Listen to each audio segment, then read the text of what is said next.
ओम नमः शिवाय। ମୁଁ ଜ୍ୟୋତିର୍ବିଦ ଓ ଲେଖକ ପ୍ରଫେସର ରୁଦ୍ରପ୍ରସନ୍ନ ମହାପାତ୍ର ଭୁବନେଶ୍ୱର ଓଡ଼ିଶାରୁ କହୁଛି।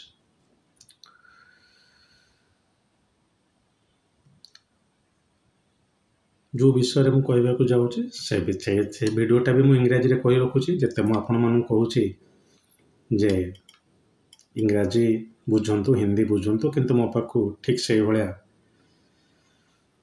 ଅନୁରୋଧ ଆସୁଛି ଯେ ନାଇଁ ସାର୍ ଟିକେ ଓଡ଼ିଆରେ କହିଦିଅନ୍ତୁ। ଆଉ କ'ଣ ଏ ବୁଢ଼ା ବୟସରେ ଆମେ ଇଂରାଜୀ ଆଉ ହିନ୍ଦୀ ବୁଝିବୁ। ତ ସେଇ ସନ୍ଦର୍ଭରେ ଗୋଟେ ଭଲ ଜିନିଷ ଆପଣଙ୍କୁ ଆଜି କହୁଛି। ଦଶା ଯେଉଁ ଗ୍ରହମାନେ ଆପଣମାନଙ୍କୁ ଦେଉଛନ୍ତି ସେଇ ଗ୍ରହମାନଙ୍କ ଭିତରେ ସମ୍ପର୍କଟା ଆପଣ କେମିତି ଦେଖିବେ। ହୁଏତ ମୁଁ ଆପଣଙ୍କୁ ଆଉ ଟିକେ ବୁଝେଇଲେ ଆପଣ ବୁଝିପାରିବେ।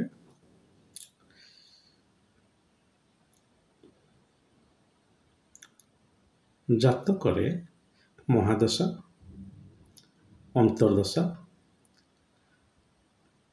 ପ୍ରତ୍ୟନ୍ତର ଦଶା, ଏ ତିନିଟା ଦଶା ମୁଖ୍ୟତଃ ଆସିଲା। ମହାଦଶା ଛାଡ଼ି ନିଅନ୍ତୁ, ତ ଚାଲିବ ବର୍ତ୍ତମାନ 20 ବର୍ଷ, 18 ବର୍ଷ, 19 ବର୍ଷ, ଯେମିତି ରାହୁ, ଶନି, ଶୁକ୍ର।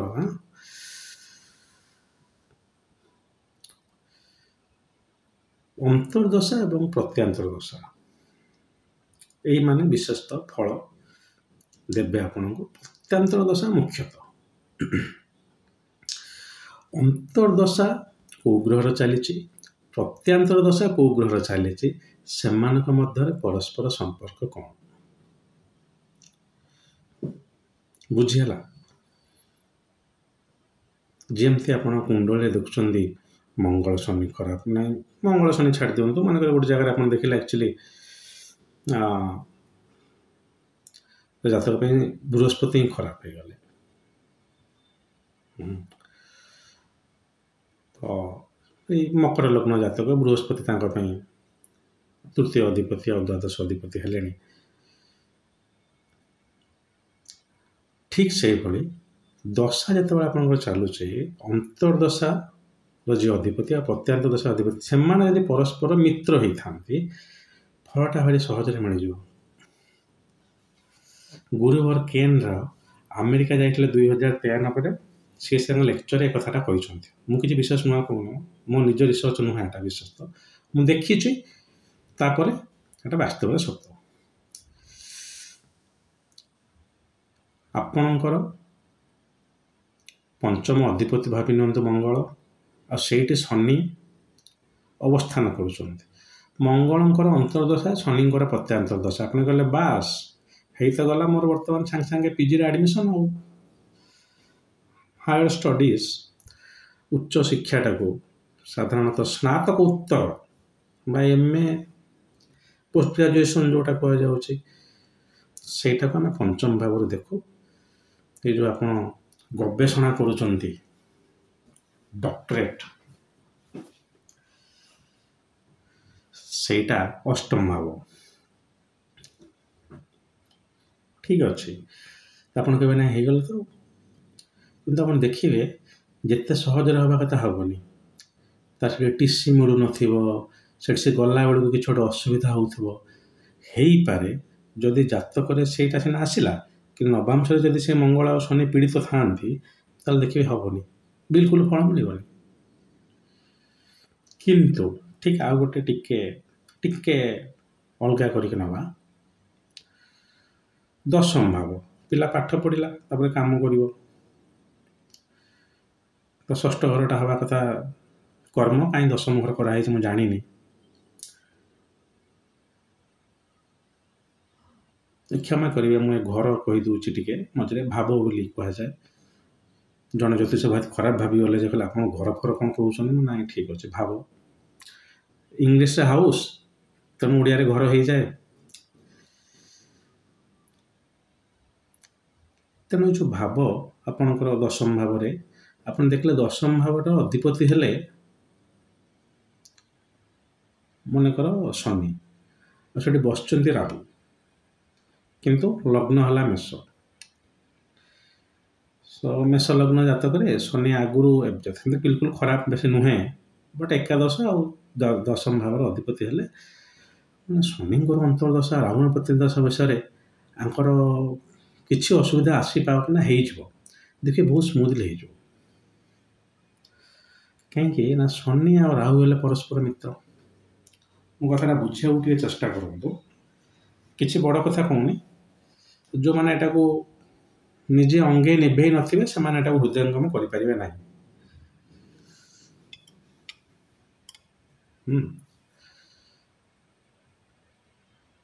ତ ଏଠି ଆପଣ ବିଶେଷତଃ ନୈସର୍ଗିକ ଶତ୍ରୁତା ଓ ମିତ୍ରତା ଦେଖିବେ। ରାହୁ ଶନି ମିତ୍ର, ଶନି ମଙ୍ଗଳ ଶତ୍ରୁ, ସୂର୍ଯ୍ୟ ବୃହସ୍ପତି ମିତ୍ର, ବୃହସ୍ପତି ଶୁକ୍ର ଶତ୍ରୁ। ନୈସର୍ଗିକ, ତତ୍କାଳିକ ରୂପରେ ନୁହେଁ। ତତ୍କାଳିକ ରୂପରେ ମିତ୍ରତା ଏବଂ ଶତ୍ରୁତାଟା ଦଶା ଉପରେ କାମ କରିବ ନାହିଁ। ମନେକର ଆପଣ ଭାବି ନେଲେ ଶୁକ୍ର ଗୋଟେ ଜାତକରେ ବର୍ଗୋତ୍ତମ ହେଇଯାଇଛି, ସେଇ ବୃଶ୍ଚିକ ଲଗ୍ନ ନିଅନ୍ତୁ ଯୋଉଠି ଶୁକ୍ର ଦ୍ୱାଦଶ ଅଧିପତି ହେଲା, ସପ୍ତମ ଅଧିପତି ମଧ୍ୟ।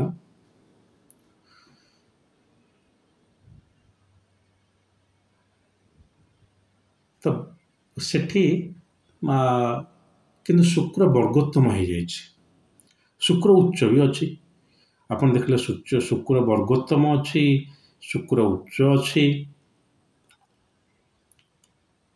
ସମ୍ଭବ କିମ୍ବା ଶୁକ୍ର କୌଣସି ଉଚ୍ଚ ଗ୍ରହଙ୍କ ଦ୍ୱାରା ଦୃଷ୍ଟ ଅଛନ୍ତି, ଲଗ୍ନେଶଙ୍କୁ ଦୃଷ୍ଟି ଦେଉଛନ୍ତି। ଉଚ୍ଚ ହେଇଗଲା ମାନେ ଗୋଟେ ଗ୍ରହର ଆପଣ ଭାବି ନିଅନ୍ତୁ ବହୁତ ଭଲ ଫଳ ତାର ଆସିଯିବ। ବର୍ଗୋତ୍ତମ ହେଇଗଲେ ବହୁତ ଭଲ ଫଳ ଆସିଯିବ, ଉଚ୍ଚ ଦ୍ୱାରା ଦୃଷ୍ଟ ହେଉଥିଲେ ଆସିଯିବ। ତତ୍କାଳିକ ରୂପରେ ଆପଣ କହିବେନି ଯେ ଶୁକ୍ର ପାଇଁ ଏତେ ଖରାପ ହେବ। ଆପଣ କହିବେ ନାଇଁ ଆର ଶୁକ୍ର ମହାଦଶାରେ ବେପାର ବଢ଼ିବ, କାହିଁକିନା ଶୁକ୍ର ତତ୍କାଳିକ ରୂପେ ଆ ପାଇଁ ଭଲ ଅଛନ୍ତି। ତାମାନେ କ'ଣ ସେଇ ଜାତକରେ ଯୋଉଠି ବୃହସ୍ପତି ଭଲ, ଆପଣ କହିବେ ବୃହସ୍ପତି ଶୁକ୍ର ଦଶା ସେମାନେ ଭଲ ଫଳ ଦେବ? ନା, ସେଇ ଶୁକ୍ର ଶନି ଶୁକ୍ରରେ ଭଲ ଫଳ ଆସିବ, ସମାନ ଜାତକ। କାରଣ ଶନି ଆଉ ଶୁକ୍ର ହେଲେ ମିତ୍ର, କିନ୍ତୁ ବୃହସ୍ପତି ଆଉ ଶୁକ୍ର ମିତ୍ର ନୁହନ୍ତି।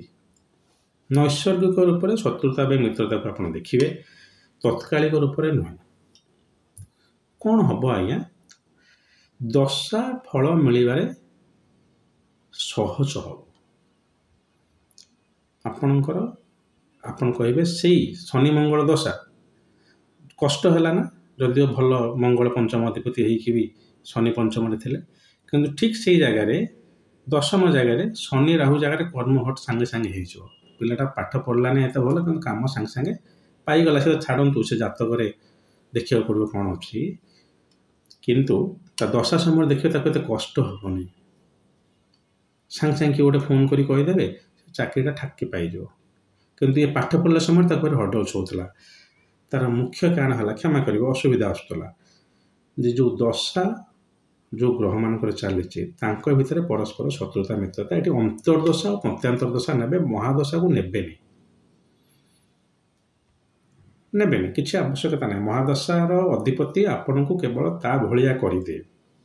ଶନି ମହାଦଶା ଚାଲିଛି, ଆପଣ କର୍ମଠ ହେଇଯିବେ। ଶୁକ୍ର ମହାଦଶା ଚାଲିଛି, ଆପଣ ଅଳସୁଆ ହେଇଯିବେ। ସେ ତା ଭଳିଆ କରିଦିଏ।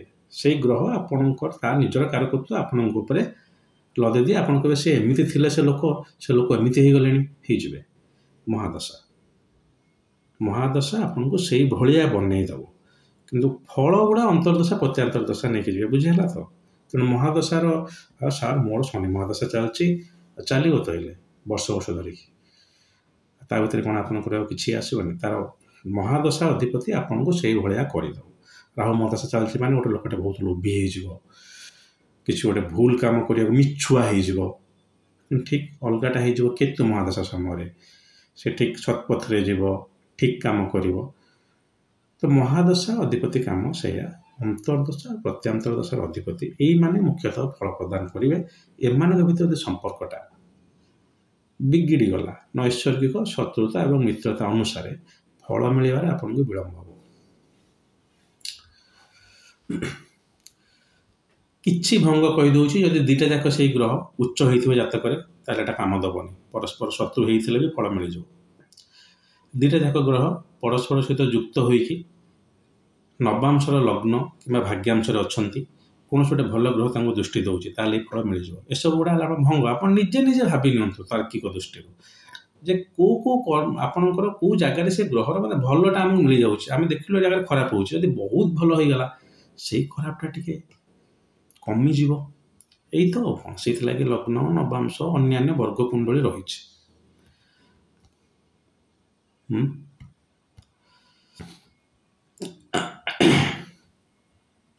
ଜଣେ ଜ୍ୟୋତିଷ ମୁଁ ଦେଖୁଥିଲି, ସେ କହୁଥିଲେ ଏଇ ଗୋଟେ ଓଡ଼ିଶାରେ ଗୋଟେ କନଫରେନ୍ସରେ, ମୁଁ ଏକାଥରେ 16ଟା ବର୍ଗ କୁଣ୍ଡଳୀ ଦେଖେ, କିଛି ଆବଶ୍ୟକତା ନାହିଁ, ବୋକାମି ପୁରା। ହନୁମାନଙ୍କୁ କହିଲା ଭଳିଆ ପୁରା ପର୍ବତ ଉଠାଇ ଆଣିଲେ କି ଦରକାର ନାହିଁ। ଆପଣ ଯଦି ଲଗ୍ନ ଆଉ ନବାଂଶ ଦେଖୁଛନ୍ତି, ବହୁତ କିଛି ଜିନିଷ ଆପଣ ଜାଣିଯିବେ, ବହୁତ କିଛି। ଖାଲି ଟିକେ ଆଉ ଅଧିକ ଜାଣିବା ପାଇଁ ଦେଖିନେବେ। ଆପଣ ଦେଖିବେ ଲଗ୍ନ ଯାହାର ଭଲ ଥିବ, ଯେଉଁ ପିଲାଟି ମାନେ ସୁସ୍ଥ ସବଳ ଥିବ, ତାର ସପ୍ତବିଂଶାଂଶ ବା D27 ଯେଉଁଟା କୁହାଯାଏ, ସେ କୁଣ୍ଡଳୀଟା ଖୁବ୍ ଭଲ ଥିବ, କାରଣ ସେଇଟା ତାର ସ୍ୱାସ୍ଥ୍ୟକୁ ଦର୍ଶାଏ। ଯେଉଁ ପିଲାଟାର କର୍ମ ଭଲ ଥିବ ଏଠି ଲଗ୍ନ ଏବଂ ନବାଂଶ କୁଣ୍ଡଳୀରେ, ତାର ଦଶାଂଶ କୁଣ୍ଡଳୀ ମାନେ କ'ଣ ସ୍ୱତ୍ୱପ୍ରଭୂତ ଭାବରେ ବାଇ ଡିଫଲ୍ଟ। ତ ମୁଁ ଚେଷ୍ଟା କରୁଛି ଯେତେ ସମ୍ଭବ ଓଡ଼ିଆ କହିବା ପାଇଁ, ସ୍ୱତ୍ୱପ୍ରଭୂତ ଭାବରେ ଭଲ ଆସିବ। ଯଦି ବି ସେତେ ବିଶେଷ ଖରାପ ଆସୁଛି, କିଛି ଏତେ ଡରିବାର ନାହିଁ, କାରଣ ମୁଖ୍ୟତଃ ଏଇ ଦୁଇଟା ହେଲେ କୁଣ୍ଡଳୀ ଆପଣଙ୍କର 1 ଆଉ 9, D60 ବା ଷଷ୍ଠ୍ୟାଂଶ ଯେଉଁଟା କୁହାଯାଏ, ସେଇଟା ବହୁତ ସମୟରେ ଠିକ୍ ଆସେ ନାହିଁ। ତ କହିବାର ଉଦ୍ଦେଶ୍ୟ ହେଲା ଯେ ଆପଣଙ୍କର ଯେତେ ଶୈଳୀ ଅଛି ଦେଖିବା ପାଇଁ, ଆପଣ ଦେଖିଲା ପରେ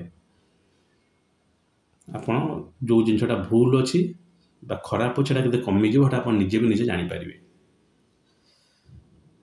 କିନ୍ତୁ ଏସବୁ ଜିନିଷ ଛାଡ଼ିକି ଯଦି ଏମିତି ଜିନିଷ କିଛି ନଥାଏ, ତାହେଲେ ଶନି ମଙ୍ଗଳ ଦଶା, ସୂର୍ଯ୍ୟ ଶନି ଦଶା, ରାହୁ ମଙ୍ଗଳ ଦଶା, ରାହୁ ବୃହସ୍ପତି ଦଶା, କେତୁ ଶନି ଦଶା, ଚନ୍ଦ୍ରଟାକୁ ଛାଡ଼ିଦେବେ, କାରଣ ଚନ୍ଦ୍ର ତ ପ୍ରାୟ ସମସ୍ତଙ୍କ ସହିତ ମିତ୍ର। କିଛି ମାତ୍ରାରେ ବୁଧ ଚନ୍ଦ୍ର ବି ନିଅନ୍ତୁ, ଏସବୁ ଦଶା ଭଲ ହୋଇନଥିବା ବେଳେ ଶନି ରାହୁ ମଙ୍ଗଳ କେତୁ, ସୂର୍ଯ୍ୟ ମଙ୍ଗଳ, ବୃହସ୍ପତି ମଙ୍ଗଳ, ଏଇସବୁ ଦଶା ଗୁଡ଼ା ଭଲ ଫଳ ଦେବେ।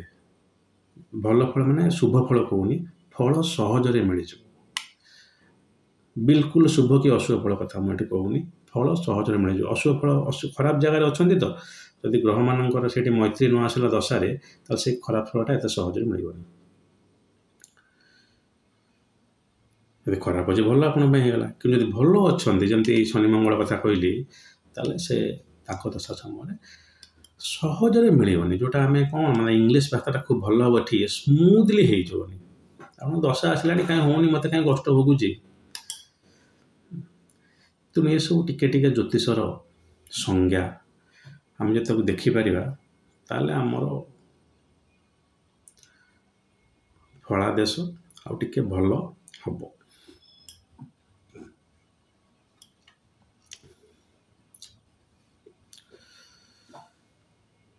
ଶେଷ ମନ୍ତବ୍ୟ, ଯେକୌଣସି ଗୋଟେ ଜ୍ୟୋତିଷଙ୍କର ଗୁଣ ହେଲା ତାଙ୍କର ଜ୍ଞାନ ଆଉ ତାଙ୍କର ଧ୍ୟାନ।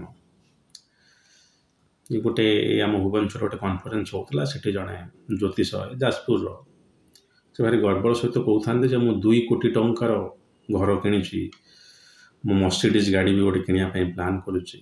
ଏସବୁ ଗୋଟେ ଜ୍ୟୋତିଷର ମାନଦଣ୍ଡ ନୁହେଁ। ଆପଣ ଗୋଟେ ବେପାରୀ ନୁହନ୍ତି କି ମର୍ସିଡିଜ୍ ଗାଡ଼ି ଚଲେଇବେ, 50 କୋଟି ଟଙ୍କାର ବଙ୍ଗଳା ରହିବେ। ନା, ଆପଣ କେତେ ବହି ପଢ଼ିଛନ୍ତି, ଆପଣ କେତେ ବହି ଲେଖିଛନ୍ତି, ଆପଣଙ୍କର ଜପ ତପ ସାଧନା, ସେଇଟା ବି ବହୁ ମାତ୍ରାରେ ନିର୍ଣ୍ଣାୟକ ଯେ ଆପଣ ଜଣେ ଭଲ ଜ୍ୟୋତିଷ ନା ନାହିଁ। କିନ୍ତୁ ସେ ଯାହା ବି ହେଉନା କାହିଁ, ସେ ଜଣେ ଫୁଲ୍ ଟାଇମ୍ ଆଷ୍ଟ୍ରୋଲୋଜର। ସେଇଟାକୁ ମୁଁ ସବୁବେଳେ ସମ୍ମାନ ଦିଏ ଯେ ଯାହା ହଉ, ଠକନ୍ତୁ କି ଭଲ ହୁଅନ୍ତୁ, ଜ୍ୟୋତିଷକୁ ସେ ନିଜ ଜୀବନ ବା ଜୀବିକା ଉତ୍ସର୍ଗ କରିଛନ୍ତି।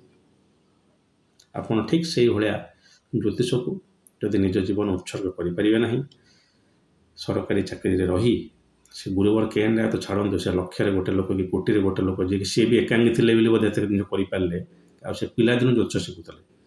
ଆଜିକାଲି ଯୁବପିଢ଼ିଙ୍କ ଭଳିଆ ନୁହେଁ ଯିଏକି 22 ବର୍ଷ ବୟସ ଜ୍ୟୋତିଷ ପଢ଼ିବା ଆରମ୍ଭ କରୁଛନ୍ତି। ସେ ବି ୟୁଟ୍ୟୁବ୍ ଦେଖିକି ଇଏ କରିକି। ତେଣୁ ଅଧା ଖଣ୍ଡିଆ ଜ୍ୟୋତିଷ ହୁଅନ୍ତୁ ନାହିଁ। ଜ୍ୟୋତିଷ ଯଦି ଆପଣଙ୍କ ଜୀବନରେ ହେବାର ନାହିଁ, ଆପଣ ଏଥିରେ ବିଲକୁଲ ନିଜର ମନୋନିବେଶ କରନ୍ତୁ ନାହିଁ। ହଉ, ଯଦି ଭିଡ଼ିଓଟି ଭଲ ଲାଗେ ବାଣ୍ଟିବେ, କ'ଣ ସେୟାର କରିବେ। ଆଉ ଯଦି ଖରାପ ବି ଲାଗେ ତାହେଲେ ବି ବାଣ୍ଟି ଦେବେ, କାଳେ ହୁଏତ ମୋ ଭଳିଆ ମହାମୂର୍ଖର କଥା ଆଉ କାହାକୁ ଟିକେ ଭଲ ଲାଗିଯାଇପାରେ। ହଉ, ଆଜି ପାଇଁ ଏତିକି। ଯଦି ମହାଦେବ ଚାହାନ୍ତି ତାହେଲେ ଆଉ ଗୋଟେ ଭିଡ଼ିଓ ନେଇ ଖୁବ୍ ଶୀଘ୍ର ଆପଣଙ୍କ ପାଖରେ ଉପସ୍ଥିତ ହେବି। ଆଜି ପାଇଁ ଆଜ୍ଞା ଦିଅନ୍ତୁ। ଓମ୍ ନମଃ ଶିବାୟ।